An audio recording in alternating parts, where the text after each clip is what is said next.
de explicar um pouco melhor esses dados, a interpretação disso que eu acabei de mencionar sobre essa associação positiva entre religiosidade e saúde mental. Porque às vezes, quando um pesquisador fala sobre isso, eu já vi colegas meus, pares, pessoas assim, com grande destaque na mídia, inclusive, falando coisas, passando uma impressão que não é exatamente aquilo. Como se o envolvimento religioso pudesse curar sua depressão. Ah, então, pô, se pessoas mais religiosas são menos deprimidas, vão para a igreja, né? Vamos ter fé, tá vendo? E até a extrapolação da interpretação desses estudos num contexto clínico, como pode ser perigosa, né? Então, pensar, bom, Pode.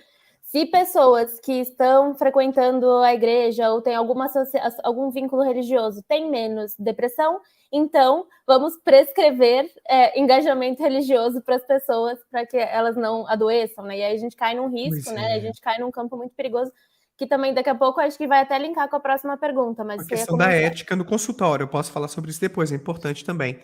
Mas, Uhum. do ponto de vista da interpretação do dado, do significado do dado, a gente tem que ter muito cuidado. Em primeiro lugar, a associação entre envolvimento religioso e saúde mental é muito fraca. A meta-análise que eu mencionei, do Smith e colaboradores, encontrou que apenas 1% da variância dos sintomas depressivos, o quanto você é mais ou menos depressiva, apenas 1% está associado com a variância da religiosidade. Para falar de um jeito mais fácil, 99% do que está por trás do seu humor, do seu bem-estar, não tem nada a ver com religião. Só 1%, de acordo com essa meta-análise. Agora, esse 1%, o que, que ele quer dizer? E é claro, tá, Lauren, que esse 1% é como se fosse a média. Para o Joãozinho pode ser 4%, para a Mariazinha, quem sabe chega até 10%. Talvez ela deposita ali o coração dela bastante na igreja e esse envolvimento seja rico em termos de felicidade, laços sociais, de sentido na vida e por aí vai. Agora, a média de envolvimento ali do poder, digamos, de predição da depressão por meio da religiosidade é só 1%. Isso por si só já fala uma coisa pra gente. Por mais que o envolvimento religioso possa beneficiar algumas pessoas, esse benefício é muito pouquinho. Não dá pra gente sair por aí prescrevendo fé, religiosidade, envolvimento em igrejas, em centros espíritas, de umbanda, candomblé, para as pessoas achando que isso vai resolver a depressão delas. E, obviamente, isso não significa que depressão seja falta de Deus, que é um preconceito que existe por aí. Ah, menino, isso é falta de Deus na sua vida. Porque a associação é muito fraquinha. E tem alguns estudos, como o do Sknitker, eu não me lembro do primeiro nome dele, mas eu acho que não é muito melhor do que o segundo, em termos de ser esquisito pra gente, tá? Que ele encontrou que o envolvimento em qualquer tipo de grupo, o pertencimento, você estar socialmente integrado em um grupo, pode ter um efeito tão bom quanto o envolvimento religioso. O caso parece ser muito mais social do que teológico, entende? Do que o tipo de crença que você tem.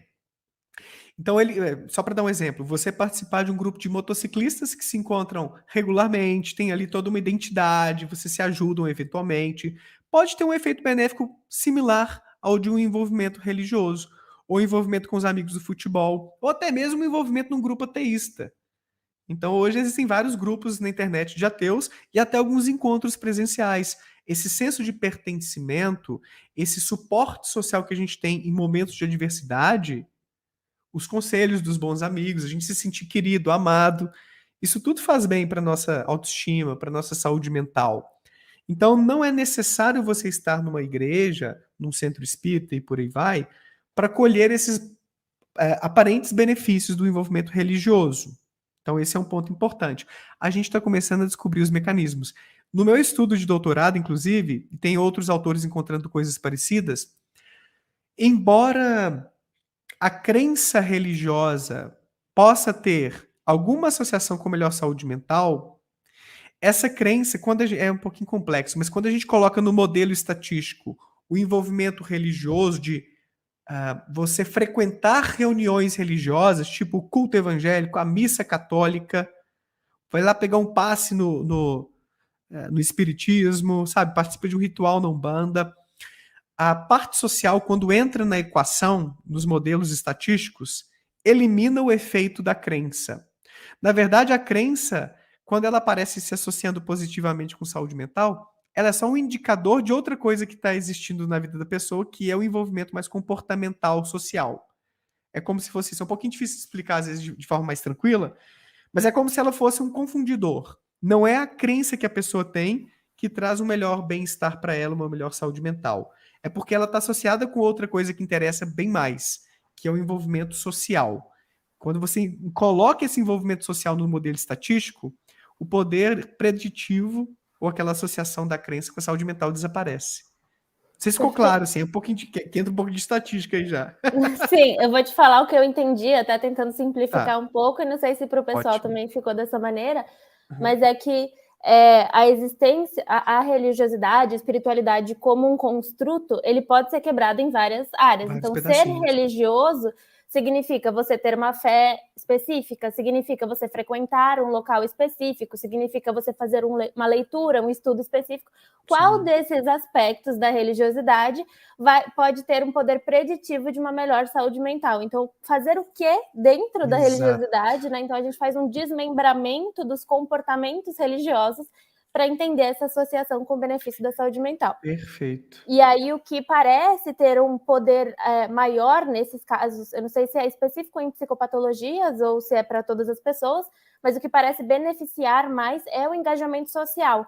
E a gente pode até, Exato. talvez, pensar num componente de ativação comportamental, né, para quem é do Opa! universo da psicologia. Então, a pessoa ter que se engajar em sair de casa, ainda que ela não tenha vontade, pode gerar efeitos bem positivos. Então, é mais ou menos isso, assim, que captei da Show. sua mensagem. É, mas é isso mesmo, é isso aí. A crença por si só, ela não tem um efeito poderoso de predizer melhor saúde mental. É o envolvimento social, talvez o principal mecanismo em jogo aí. Tem até um estudo que encontrou que eles desmembraram a religiosidade em vários bloquinhos, como você muito bem ilustrou. Leitura de Bíblia, várias coisas assim. Eu acho que até dar dízimo, ofertas e coisas do tipo eles colocaram. E o que mais se associou com mais felicidade foi a pessoa frequentar reuniões religiosas, a coping, que é o enfrentamento, não associou aí, a leitura da Bíblia não associou também, ter convicção de que Deus existe não associou. Agora, teve um tipo de crença que associou, que é a crença de que Deus está perto de você. Você talvez envolva até uma experiência afetiva também, de sensação, eu estou me sentindo protegido por Deus. Essa, eles chamaram de a percepção de proximidade com Deus. Isso se associou com um pouquinho mais de felicidade também. Agora, os autores interpretaram de uma maneira muito interessante, Loren, que essa percepção de proximidade com Deus é uma experiência social. Deus te amando, Deus te protegendo, você tendo um diálogo ali. Tem até estudos em neurociências mostrando que quando uma pessoa ora a Deus, ativam-se as mesmas áreas no cérebro que estão ativas quando a gente conversa com uma pessoa, com alguém. Então, a relação que a gente estabelece com Deus, né, ou que o crente estabelece com Deus, é muito parecida com a relação que ela estabelece com pessoas. E é nesse aspecto também que, quando a gente define Deus, nesses estudos científicos, geralmente a gente está trabalhando com essa noção pessoal de Deus. Deus enquanto um ser pensante, psicologicamente similar a nós, obviamente muito mais poderoso, muito mais consciente do que está acontecendo no universo e por aí vai, mas é um ser relativamente humanizado e que é invisível, apesar disso não tem um corpo, e que tem um interesse especial pelos seres humanos. Ele interferiria na sequência de acontecimentos aqui na Terra. Então essa é a versão mais tradicional com que a gente trabalha quando a gente fala de Deus, né, ou divindades. E é interessante isso, que essa relação com Deus, de acordo com alguns estudos em neurociências, neuropsicologia, é muito parecida neuropsicologicamente com a relação que a gente estabelece com outras pessoas.